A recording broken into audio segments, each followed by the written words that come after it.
السلام علیکم ورحمۃ اللہ وبرکاتہ۔ محترم ناظرین و سامعین،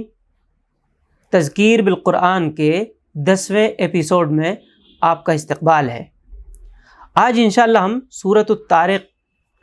کا ترجمہ اور مختصر تشریح پیش کریں گے۔ آئیے تلاوت سے ہم اس کا آغاز کرتے ہیں۔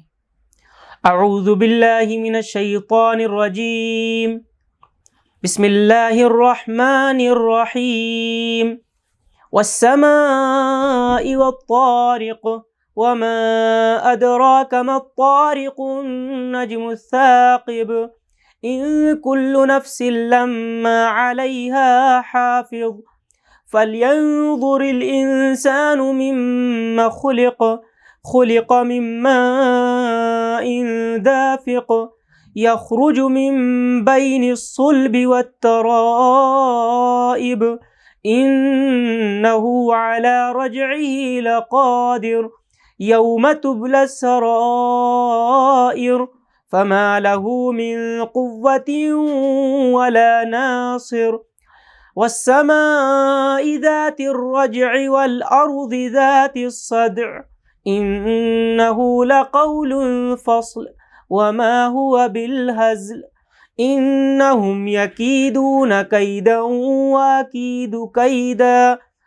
فمهل الكافرين أمهلهم رويدا۔ صدق اللہ العظیم۔ رب اشرح لی صدری ویسر لی امری واحلل عقدۃ من لسانی یفقہوا قولی۔ اللہم ارنا الحق حقا وارزقنا اتباعہ وارنا الباطل باطلا وارزقنا اجتنابہ، اللہم وفقنا لما تحب وترضى۔ محترم سامعین، سورۃ الطارق یہ مکی صورت ہے اور مکہ معظمہ کے اس دور میں نازل ہوئی جبکہ نبی کریم صلی اللہ علیہ وسلم کی دعوت کو اور قرآن مجید کی دعوت کو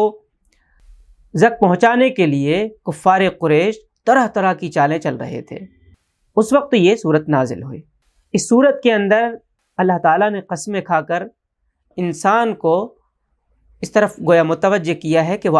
آفاق و انفس کے اوپر غور و فکر کرے۔ محترم سامعین، آفاق و انفس کا مشاہدہ، کائنات کا مشاہدہ، اللہ تعالیٰ کی ذات، اس کی صفات، اس کی حکمت اور اس کی قدرت کے بارے میں انسان کے اندر یقین پیدا کرنے کا بہت ہی بڑا اور اہم اور مؤثر ذریعہ ہے۔ اسی غور و فکر کے نتیجے میں انسان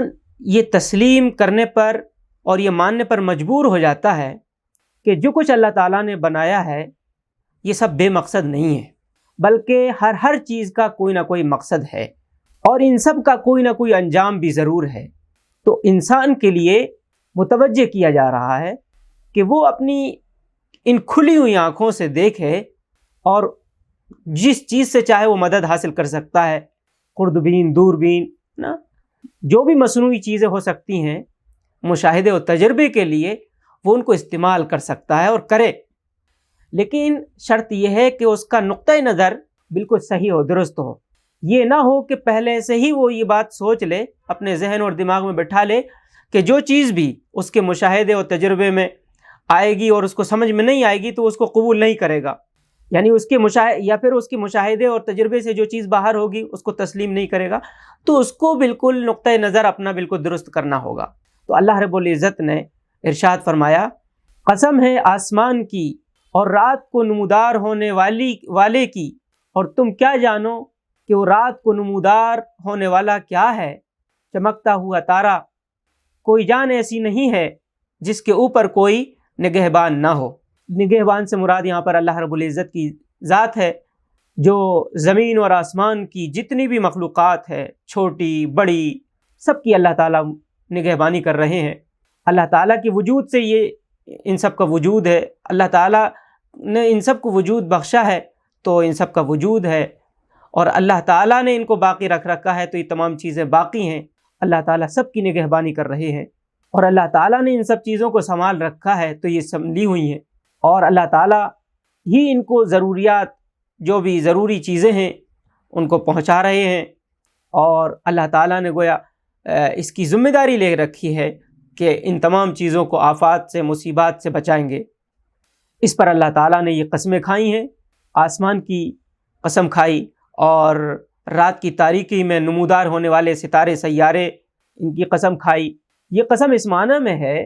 کہ آسمان کے اندر یہ جو بے حد و حساب ستارے اور سیارے نظر آ رہے ہیں، ان میں سے ہر ایک کا وجود اس بات کی گواہی دے رہا ہے کہ کوئی ہے جس نے انہیں بنایا ہے، کوئی ہے جس نے انہیں روشن کیا ہے، اور کوئی ہے جس نے ان کو فضا کے اندر معلق کر رکھا ہے،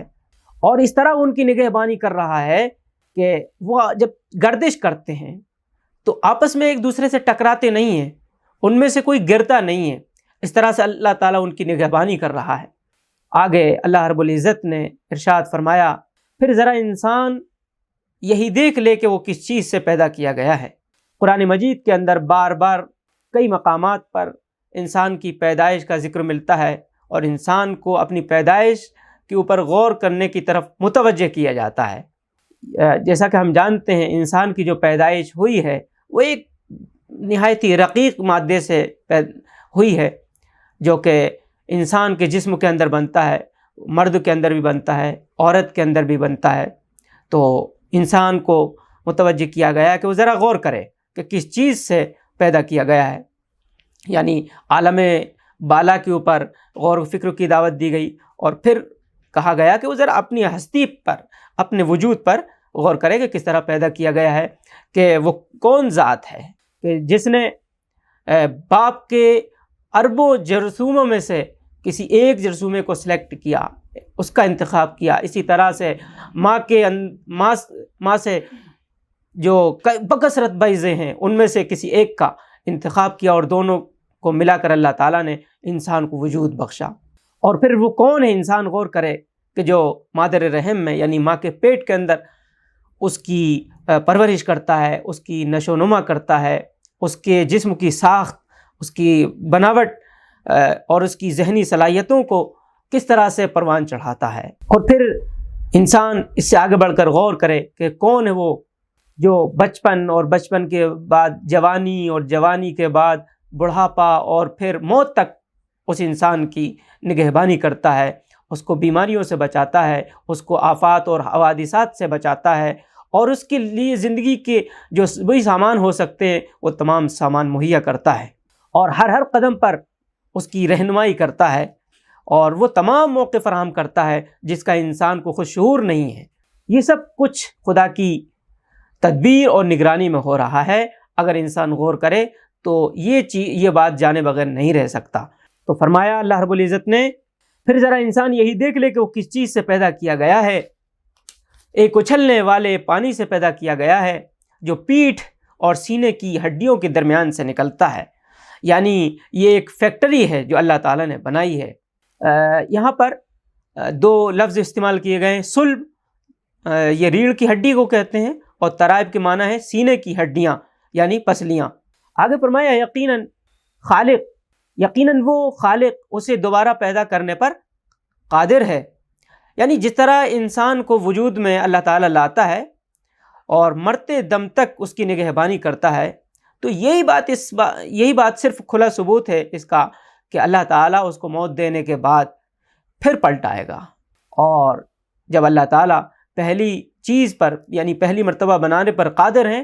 تو یہ بات ناممکن ہے کہ اللہ تعالیٰ دوبارہ اس پر قادر نہ ہو۔ اس قدرت کا انکار کرنے والا اگر انکار کرے تو اس کو اپنے وجود کا انکار سب سے پہلے کرنا پڑے گا، اور جب ظاہر ہے جب یہاں تک معاملہ پہنچ جائے گا تو کسی چیز کا بھی انکار کر سکتا ہے، اور یہ کہہ سکتا ہے کہ یہ جو دنیا کے اندر کارخانے دکھ رہے ہیں، یہ جو شہر دکھ رہے ہیں نا، اس کے آس پاس، اس کے گرد پیش میں جو کچھ دکھ رہا ہے وہ سب ایک حادثہ ہوا اور یہ سب چیزیں وجود میں آ گئی، یعنی کچھ بھی کہہ سکتا ہے۔ تو اس کو اگر اللہ کی اس قدرت اور طاقت کا انکار کرنا ہے تو اپنے وجود کا انکار کرنا پڑے گا۔ آگے اب فرمایا گیا، جس روز پوشیدہ اسرار کی جانچ پڑتال ہوگی۔ پوشیدہ اسرار سے مراد ہر شخص کے وہ اعمال ہیں جو دنیا میں ایک راز بن کر رہے۔ وہ معاملات ہو سکتے ہیں یعنی اپنی ظاہری صورت میں دنیا کے سامنے نہیں آئے، مگر ان کے پیچھے جو نیتیں تھیں، جو اغراض اور مقاصد تھے وہ نہیں آ سکے تھے، تو وہ تمام باتیں کھل کر سامنے آئیں گی۔ اسی طرح سے کل قیامت کے روز جانچ پڑتال اس کی بھی ہوگی کہ انسان نے کیا کچھ کیا، کس مقصد سے کیا، اس کی نیت کیا تھی، کیا غرض تھی، وہ چاہتا کیا تھا، اس کی بھی جانچ پڑتال ہوگی۔ اسی طرح یہ بات بھی ساری دنیا سے، بلکہ جو کوئی کچھ کرتا ہے تو اس سے بھی چھپی ہوئی ہوتی ہے کہ اس نے جو کچھ کیا ہے اس کے کیا اثرات پڑے اور کہاں تک اس کے اثرات پہنچے، کہاں تک وہ پھیلے ہیں، اور وہ اثرات کہاں تک، کتنی مدت تک ان کا اثر رہا۔ تو یہ راز بھی کھلیں گے کل قیامت کے دن، اور اس کی بھی جانچ پڑتال ہوگی کہ جو بیج بویا گیا تھا اس کی فصل کس کس نے کاٹی، کس شکل میں کاٹی، اور کون کون اس کو کاٹتا رہا۔ تو تمام چیزوں کی گویا جانچ پڑتال ہوگی۔ یعنی انسان ایک کام کرتا ہے لیکن اس کی نیت خالص نہیں ہوتی ہے، لیکن کل کھرا اور کھوٹا سب جو ہے سامنے آ جائے گا، دودھ کا دودھ، پانی کا پانی سب ہو جائے گا۔ اللہ رب العزت نے آگے فرمایا اس وقت انسان کے پاس نہ خود اپنا کوئی زور ہوگا اور نہ اس کی مدد کرنے والا ہوگا۔ قسم ہے بارش برسانے والے آسمان کی اور نباتات اگتے وقت پھٹ جانے والی زمین کی، یہ ایک جچی تلی بات ہے، ہنسی مذاق نہیں ہے۔ یعنی جس طرح آسمان سے بارشوں کا برسنا اور زمین کا شق ہو جانا، زمین کا پھٹ جانا، اور اس کے اندر سے نباتات کا، پیڑ پودوں کا، غلے اور ترکاریوں کا اگنا، یہ کوئی مذاق نہیں ہے، بلکہ یہ ایک سنجیدہ حقیقت ہے جو اس کو انسان خود دیکھ رہا ہے، یہ سنجیدہ حقیقت ہے۔ اسی طرح قرآن مجید جن باتوں کی خبر دے رہا ہے، جن باتوں کی طرف توجہ دلا رہا ہے، تو یہ کوئی ہنسی کی باتیں نہیں ہیں، دل لگی کی باتیں نہیں ہیں، قصے اور کہانیاں نہیں ہیں، بلکہ یہ قول فیصل ہے، قول برحق ہے، یہ ایک دو ٹوک بات ہے، اور یہ وہ سنجیدہ حقیقت ہے جسے پورا ہو کر رہنا ہے۔ آگے فرمایا یہ لوگ کچھ چالیں چل رہے ہیں اور میں بھی ایک چال چل رہا ہوں۔ یعنی کفار مکہ آپ صلی اللہ علیہ وسلم کی دعوت کو شکست دینے کے لیے، قرآن مجید کی دعوت کو تک پہنچانے کے لیے طرح طرح کی تدبیریں کر رہے ہیں، طرح طرح کی چالیں کر رہے ہیں، الزام تراشیاں ہو رہی ہیں، جھوٹے الزامات لگائے جا رہے ہیں، ہے نا، اور جو اس دعوت کے اوپر لبیک کہہ رہا ہے، جو اس دعوت کو قبول کر رہا ہے، اس کے اوپر بھپتیاں کسی جا رہی ہیں، ان کو ڈرایا جا رہا ہے، ان کو دھمکایا جا رہا ہے، تاکہ کسی طرح سے یہ تحریک، کسی طرح سے قرآن کی دعوت لوگوں میں عام نہ ہونے پائے، کوئی اس دعوت کو قبول نہ کر لے۔ تو یہ اس کی کوشش کر رہے ہیں، لیکن اللہ تعالیٰ فرما رہے ہیں کہ اللہ تعالیٰ کی تدبیریں کچھ الگ ہیں، وَمَكَرُوا مَكْرَ اللَّهِ وَاللَّهُ خَيْرُ الْمَاكِرِينَ۔ اللہ تعالیٰ کی جو تدبیریں ہیں وہ سب سے بہتر ہیں، اللہ سے بہتر تدبیر کون کر سکتا ہے؟ تو فرمایا گیا کہ یہ جو تدبیریں کر رہے ہیں تو میں بھی تدبیر کر رہا ہوں، اللہ کی تدبیر ظاہر ہے، اس سے بڑھ کر کون سی تدبیر ہو سکتی ہے؟ آخر کار یہ اپنی منہ کی کھا کر رہیں گے۔ اور فرمایا پس چھوڑ دو اے نبی صلی اللہ علیہ وسلم ان کافروں کو، ایک ذرا کی ذرا ان کے حال پر چھوڑ دو، یعنی انہیں مہلت دے دو کہ اس سے جتنا چاہیں فائدہ اٹھا لیں، جو چاہیں کر گزریں، لیکن ایک وقت مقرر ہے جس کو کوئی جو کبھی ٹالے نہیں ٹل سکتا، ایک مقرر وقت ہے، جب وہ آئے گا تو ان کی جو شامت ہے وہ آ کر رہے گی، ذرا انہیں چھوڑ دو، انہیں مہلت دے دو، اور تو انہیں معلوم ہو جائے گا کہ میری تدبیر کے مقابلے میں ان کی چالیں کتنی کارگر ہوئیں اور کتنی کارگر ہونے والی تھیں۔ اللہ رب العزت ان باتوں پر مزید غور و فکر کرنے اور جو حق بات ہے، سچ بات ہے، اس کو تسلیم کرنے اور اس کو ماننے اور اس پیغام کو دوسروں تک پہنچانے کی ہم کو اللہ تعالیٰ توفیق عنایت فرمائے۔ آمین۔ وآخر دعوانا ان الحمد للہ رب العالمین، والسلام علیکم ورحمۃ اللہ وبرکاتہ۔